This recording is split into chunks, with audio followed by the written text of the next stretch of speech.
Dat Mönsterlände Platt. Sprachkurs. Abschnitt 1, Deel 3. Die Konjugation der starken Verben im Präsens.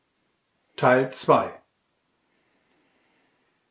Die Wörter sägen, sein, kürnen und lersen.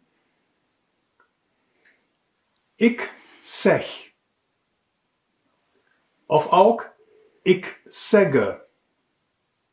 Du zegs. He se et zech. Wie he se zecht. Sein.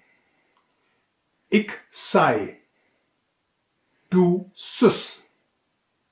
He se et süt. Wie he se seid. Kürnen. Ik kann. Du kannst. He se et kann. Wie he se kürnt. Lersen. Ik leerse. Of ook, ik leers. Du les. He se et les. Wie he se leerst. Beim Wort sägen gibt es bei der ersten Person Singular zwei Möglichkeiten. Ik zeg oder ik segge. Hierbei wird das G, je nachdem, ob es zwischen zwei Vokalen steht oder nicht, stimmhaft als G oder stimmlos als Ch ausgesprochen. Bei sech steht das G nicht zwischen zwei Vokalen und wird daher als Ch weich ausgesprochen.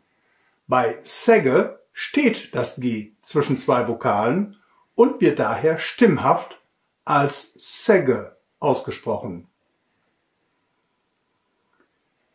Ähnliches lässt sich auch bei dem Wort lersen beobachten.